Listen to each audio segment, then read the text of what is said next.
마고복음 1장 40절에서 45절 말씀 신약성경 53면입니다. 제가 봉독해 드리도록 하겠습니다. 한 나병 환자가 예수께 와서 꿇어 엎드려 간구하여 이르되 원하시면 저를 깨끗하게 하실 수 있나이다. 예수께서 불쌍히 여기사 손을 내밀어 그에게 대시며 이르시되 내가 원하노니 깨끗함을 받으라 하시니 곧 나병이 그 사람에게서 떠나가고 깨끗하여 진지라. 곧 보내시며 엄히 경고하사 이르시되 삼가 아무에게 아무 말도 하지 말고 가서 내 몸을 제사장에게 보이고 내가 깨끗하게 되었으니 모세가 명한 것을 들여 그들에게 입증하라 하셨더라. 그러나 그 사람이 나가서 이 일을 많이 전파하여 널리 퍼지게 하니 그러므로 예수께서 다시는 드러나게 동네에 들어가지 못하시고 오직 바깥 한적한 곳에 계셨으나 사방에서 사람들이 그에게로 나오더라. 아멘. 네, 안녕하세요 성도님들. 하나의 퀴즈로 한번 시작해 볼게요.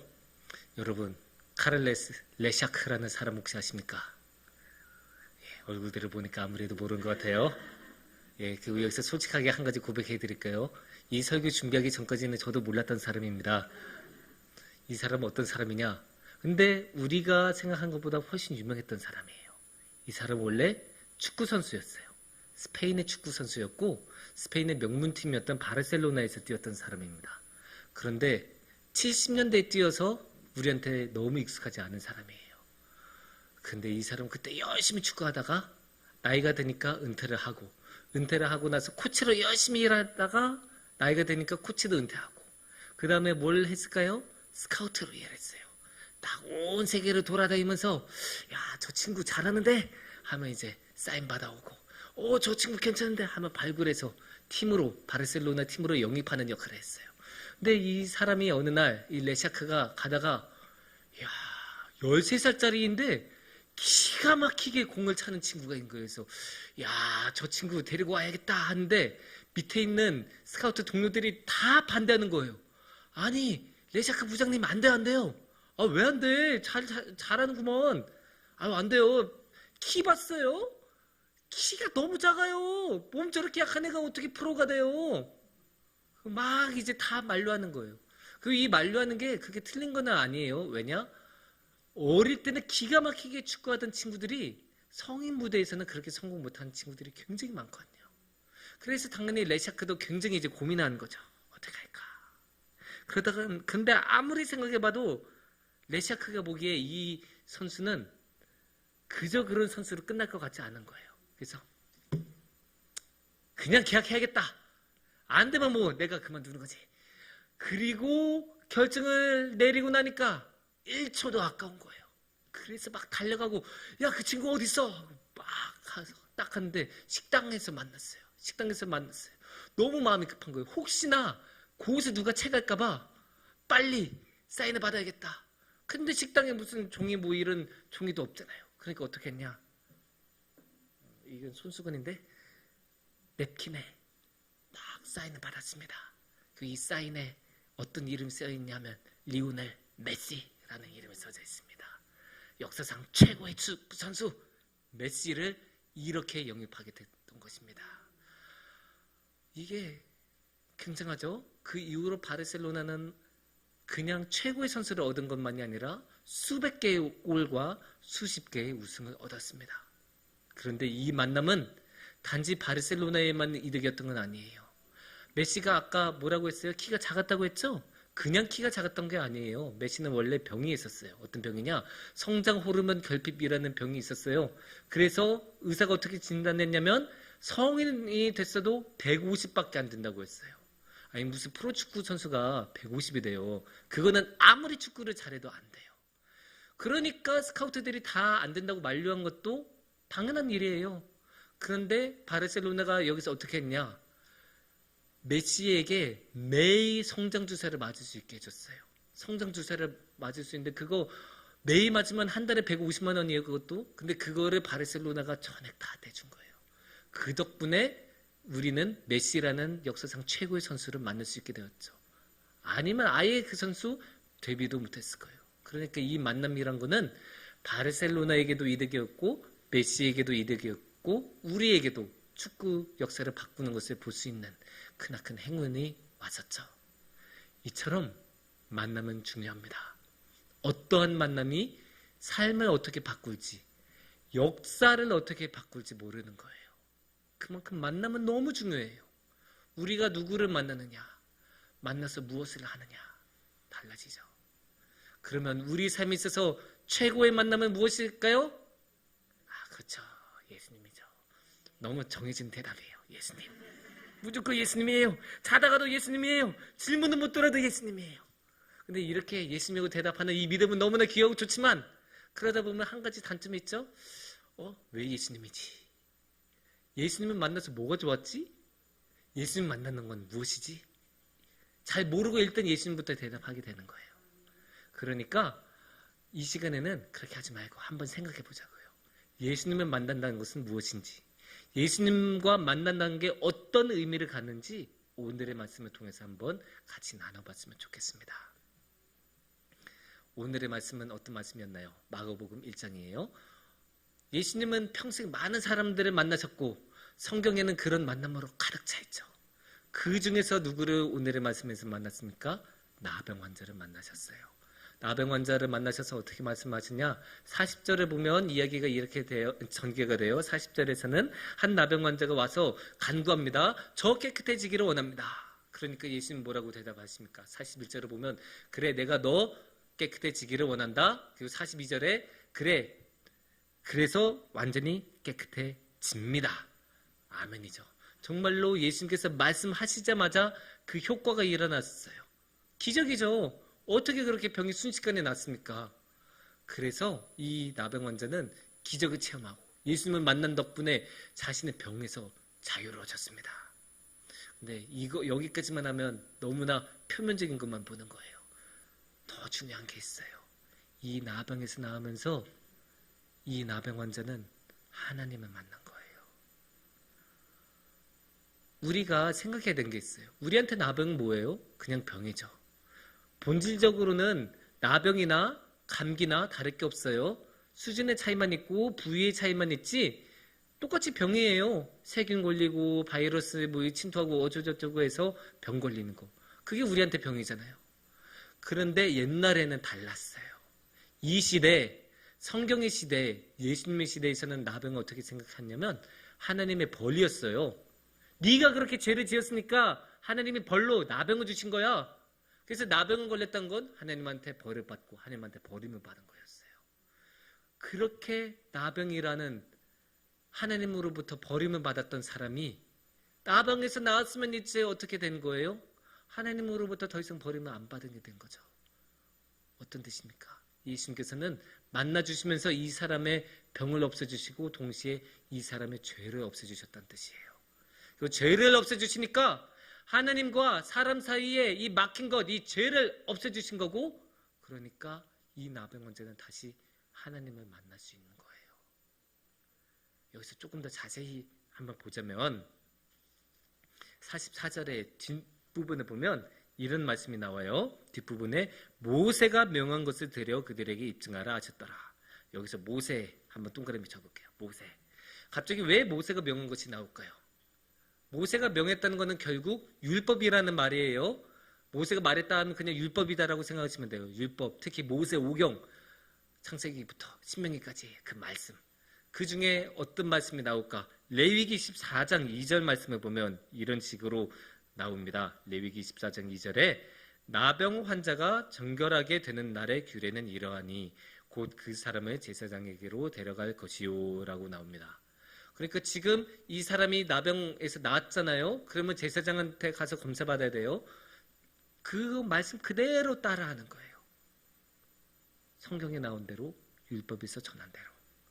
근데 이게 되게 인상적인 장면인 게 나병 환자는 원래 율법으로 인해서 배척을 받은 사람이에요. 완전히 배척을 받았어요. 어떻게 나오냐? 레위기 13장 46절을 보면 이렇게 말씀하십니다. 병 있는 날 동안, 여기서 병은 나병이에요. 병 있는 날 동안은 늘 부정할 것이라. 그가 부정한즉 혼자 살되 진영 밖에서 살지니라. 같이 사는 이 마을, 물론 이제 그때는 천막이었겠지만 천막으로 이제 이렇게 이룬 공동체 생활, 그것도 허락을 못 받은 거예요. 물론 이제 오늘날의 위생관념으로 생각하면 당연한 거일 수도 있어요. 전염병이니까 전염되면 안 되잖아요. 그러니까 당연히 밖에서 접촉되지 않는 곳에서 살게 하는 거, 그거 인간적인 관점에서는 당연한 거예요. 그런데 이렇게 진영 밖으로 살게 되면 당연히 진영 안으로 못 들어오게 되겠죠? 그렇게 진영 안으로 못 들어오면 어떤 문제가 있을까요? 여러분, 성막은 어디에 있습니까? 진영의 한 가운데 있어요. 그러니까 예배를 드리려면, 제사를 드리려면 성막으로 가야 되는데 그 성막은 진영 한가운데 있고 근데 진영 안으로 못 들어가요. 무슨 뜻입니까? 나병에 걸리면 예배를 못 드린다는 뜻입니다. 예배를 못 드리면 하나님을 만날 수가 없겠죠. 예배를 못 드리는데 어떻게 하나님을 만날 수 있어요? 당연히 못 만나는 거예요. 이거 너무한 거 아닌가? 우리는 그렇게 생각할 수 있어요. 근데 옛날의 사람들은 그게 너무한 게 아니에요. 당연한 거예요. 왜냐? 하나님의 벌을 받아서 그렇게 된 거니까. 하나님의 벌로 나병을 걸린 사람이니까 나병 걸린 사람은 예배드릴 자격이 없는 거라고 생각할 수 있겠죠? 하지만 예수님께서는 그렇게 생각하지 않으셨어요. 예수님께서는 그 사람을 다시 깨끗하게 해주시고 다시 한번 진영 안으로 들어갈 수 있게 해주시고 성막 안으로, 성전 안으로 들어갈 수 있게 해주시고 예배할 수 있게 해주시고 하나님을 만나도록 허락해 주셨어요. 예배로 나아가서 하나님과 사랑을 나눌 수 있도록 허락을 받은 거예요. 이거보다 큰 은혜가 어디 있습니까? 이 은혜를 예수님께서는 주셨어요. 값없이. 자신이 전염병에 옮을 수 있는 그 위험에도 불구하고 그 은혜를 주셨어요. 하나님을 다시 사랑할 수 있는 은혜. 근데 예수님의 은혜는 여기서 끝나지 않아요. 예수님의 은혜는 한 가지 더가 있습니다. 어떤 거일까요? 44절 앞부분에 다시 보면 알 수 있습니다. 44절 앞부분에 이렇게 나와요. 삼가 아무에게 아무 말도 하지 말고 가서 내 몸을 제사장에게 보이고. 누구에게 보여요? 제사장. 아까 14장 레위기 14장 말씀하고 딱 맞죠? 보이라. 왜 제사장일까요? 이상하잖아요. 제사장 예배 열심히 드리고 제사 준비하시느라고 바쁘실 텐데 오늘도 소 잡고 양 잡고 비둘기 잡느라 바쁘신 제사장한테 왜 찾아갑니까? 오늘날 하고는 다르기 때문입니다. 저 같은 목사는 예배만 열심히 드리면 되죠. 하지만 제사장은 당시에 달랐어요. 제사장은 당시에 사회의 중심에 놓여있던 사람입니다. 그래서 누가 태어났나 안 태어났나도 다 기록하는 공무원 역할도 하고 예배 드린 것은 물론이고 또 뭐 또 했을까요? 이렇게 이 사람이 병에 걸렸나 안 걸렸나 나았나 안 나았나 확인해주는 보건소 직원 같은 역할을 해준 거예요. 그래서 제사장이 딱 도장 찍어주면 이 사람 더 이상 나병에 안 걸린 사람이고, 나병에 안 걸린 사람이라는 것은 무슨 뜻이에요? 다시 진영 안으로 들어올 수 있고 사회 안으로 들어올 수 있고 다시 이웃을 만날 수 있다는 뜻이죠. 우리 조금만 몇 년 전만 생각해봐도 다 기억나잖아요. 우리가 코로나 걸렸을 때 혼자 이렇게 방 안에 있다가 드디어 나중에 딱 다 나았다 도장 받고 나서야 우리는 나갈 수 있었죠? 그거 비슷한 느낌인 거예요. 물론 나병은 훨씬 더 심각하죠. 코로나는 그냥 이라고는 하긴 좀 무엇이게 하지만 그래도 그냥 그렇게까지 지탄은 안 받았죠. 하지만 나병은 쫓겨났어요. 그것도 그냥 쫓겨난 거 아니고 동서고금 어디에서나 배척받은 게 나병 환자예요. 영화 벤허 보셨으면 알 수 있어요. 나병 환자가 마을 안으로 들어가려고 하니까 마을 사람이 어떻게 해요? 돌을 던지죠. 아니 사람한테 돌을 던진 게 말이 됩니까? 하지만 나병 환자한테는 돌을 던져도 됐어요. 이 당시에는. 그만큼 배척을 받았고 배척을 하는 게 당연했던 시절이니까. 사회에 들어갈 수도 없고 이웃을 만날 수도 없죠. 이웃을 만나기는커녕 근처에도 못 갔어요. 돌을 던지는데 어떻게 가까이 가요? 그런 사람들을 다시 만나주시게 해주신 거예요. 예수님께서는 이 나병 환자에게 이웃을 돌려주신 거예요. 그리고 다시 이웃을 사랑할 수 있는 기회를 주셨어요. 다시 만나야 사랑이라도 할 수 있는 것 아닙니까? 그렇게 이 나병 환자는 다시 한번 사랑할 수 있는 기회를 얻었습니다. 이게 되게 인상적인 게, 사실 나병 환자는 제사장을 만날 필요가 없죠. 이 제사장을 만난다는 건 다시 사회로 돌아가고 다시 그 마을에 다시 정착하겠다는 이야기로 볼 수 있는데, 근데 뭐 그렇게 할 필요가 있습니까? 그냥 예수님 따라서 가도 되는 거잖아요. 수많은 제자들이 자신의 모든 것을 버리고 예수님을 따라갔는데 이 나병 환자라고 그렇게 할 이유가 왜 없겠습니까? 하지만 예수님은 제사장을 만나라고 해요. 그 사회로 돌아가라고 해요. 우리가 살다 보면 이런 착각을 가끔 해요. 하나님이 너무 중요해서 오직 하나님이라고만 하고 사회를, 이웃을 전혀 신경 안 쓰고 오히려 민폐를 끼치면서 행동할 때가 있죠. 하지만 그건 예수님이 원하시지 않으세요. 아니, 예수님보다 하나님을 더 사랑하는 사람이 어디 있어요? 예수님보다 하나님 따라가는 게 더 중요하다고 말하는 사람이 어디 있어요? 그런데 이 예수님은 사회가 중요하다고 말씀하세요. 이웃이 중요하다고 말씀하세요. 예수님이 몸소 보이셨죠? 예수님 그냥 하나님만 찬양해도 되는데 주위에 있는 이웃들, 그 아픈 사람들 얼마나 많이 챙겼어요. 귀신 들린 사람 고쳐주고 이렇게 나병 걸린 사람 고쳐주고 얼마나 많이 고쳐주셨어요. 왜냐? 이웃을 사랑하니까. 이웃을 그대로 고통에 내버려둘 수 없으니까. 그리고 어떤 청년이 왔을 때 예수님 제가 어떻게 하면 될까요? 어떻게 하면 하나님 잘 따라가는 걸까요? 그때 뭐라고 해요? 하나님 사랑하고 이웃을 사랑하라. 예수님께서는 그렇게 말씀하시지 않습니까? 예수님한테는 이웃이 중요합니다. 그래서 오늘의 말씀에서도 나병 환자에게 이웃에게 가라. 사회 안으로 돌아가라. 그 말을 무엇로 했다고요? 제사장한테 찾아가라 라는 말씀으로 하신 거예요. 이렇게 예수님을 만나면 하나님을 다시 만나고 사회를, 이웃을 다시 만날 수 있습니다. 여기까지만 해도 훌륭한 설교로 마무리할 수 있지만 제가 양심상 이렇게 아무리 읽어봐도 한 걸음 더 나가야 돼요. 한 가지가 더 숨겨져 있어요. 뭐가 있냐? 예수님을 만나면 자기 자신을 만납니다. 목사님 그게 무슨 소리예요? 전 여기 있는데 왜 제가 자신을 못 만나는 겁니까? 이상하게 여기실 수 있어요. 하지만 조금만 생각해 보시면 그 이상한 게 아니란 걸 알 수 있어요. 자기 자신을 잃어버린다라는 표현 우리 많이 쓰지 않습니까? 그리고 이제 영화들 보면 특히 일본 쪽 청춘 영화 보면 이런 장면 많이 나와요. 아, 왜 그래? 그거 너답잖아. 나다운 게 뭔데? 이렇게 화내잖아요. 막 주인공이 막 그러면서 방황하고 막. 나다운 게 뭔지조차도 모르는 게 우리예요. 그리고 나 자신을 너무 쉽게 잃어버려요. 왜냐? 생생이 너무 바쁘니까. 할 일이 너무 많으니까. 너무 힘드니까. 그러다 보면 하는 사이에 자기 자신을 잃어버려요. 그리고 세상은 어떠냐? 세상은 우리 안에 있는 죄악을 최대한 자극해요. 그 부추겨서 우리가 죄악의 삶으로 살게 해요. 우리 자신으로 사는 게 아니라 우리가 원하는 삶, 하나님을 따라가는 삶으로 살아가는 게 아니라 죄악의 모습으로 따라가도록 만드는 게 이 세상이에요. 그러면 당연히 우리는 우리 자신으로 살아갈 수가 없어요.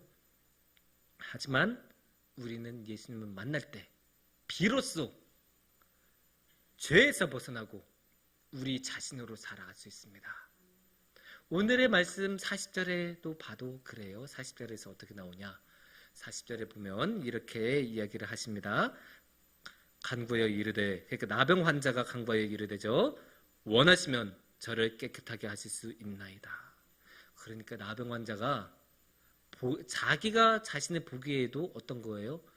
자신이 깨끗하지 않은 거예요. 그러니까 깨끗해지기를 원한다라고 하는 거죠. 깨끗해지기 원한다란 말은 깨끗하지 않다는 거잖아요. 그게 어쩌면 얼마나 비참한 거예요. 자기 자신이 더럽다고 말하는 게, 자기 자신이 깨끗하지 않다고 말하는 게. 근데 그건 어쩔 수 없어요. 나병 환자가 자기 자신의 몸을 봤을 때, 그 썩어 문드러진 피부와 그 몸을 봤을 때 깨끗하지 않다는 거 자기의 눈에도 보이잖아요. 그 자신이 얼마나 싫었겠어요. 그 썩어진 몸을 봤을 때 자기 자신을 사랑할 수 있었겠습니까? 못해요. 그리고 여기서 벗어나고 싶어도 절대로 벗어날 수 있어요? 없어요. 아무리 어디로 도망가도 몸은 같이 가니까. 그리고 아무리 노력해도 자기 힘으로는 이 나병에서 벗어날 수 없으니까 항상 이 더러운 몸은 같이 가는 거예요. 얼마나 자신이 괴롭고 얼마나 자기 자신을 혐오했겠습니까? 자기 자신을 절대로 사랑할 수 없었을 거예요.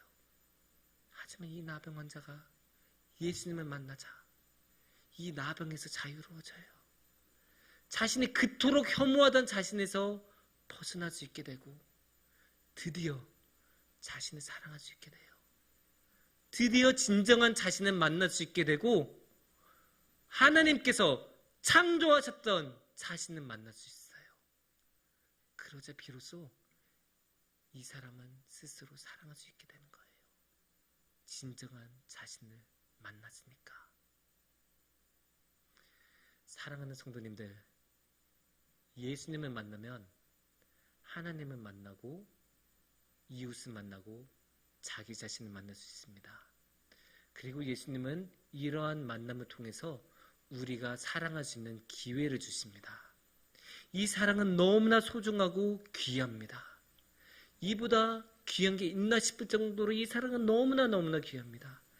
이 사랑이 막혔다, 이 사랑이 다시 흘러갈 때, 그래서 비로소 관계가 온전해졌을 때 그 기쁨, 사랑이 다시 흐르는 이 기쁨이란 이루 말할 수 없습니다. 이게 얼마나 큰가 하면 성경 말씀을 보면 43절, 오늘의 말씀 43절에서는 이렇게 말씀하세요. 예수님께서 뭐라고 하시냐? 엄히 경고하사라고 하십니다. 뭘 경고하셨을까요? 44절에 보면 이렇게 나옵니다. 44절에 삼가 아무에게 아무 말도 하지 말고라고 하십니다.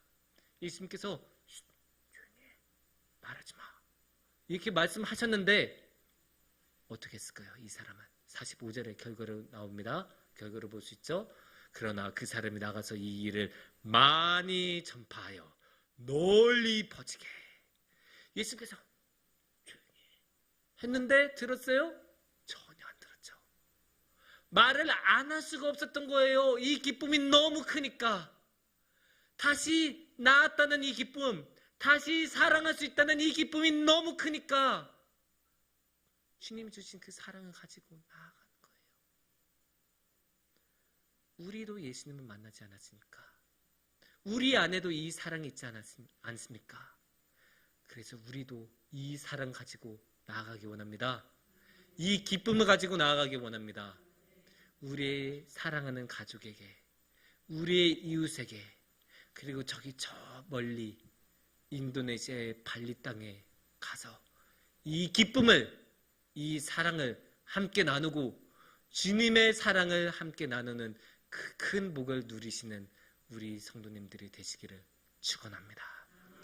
함께 기도하겠습니다.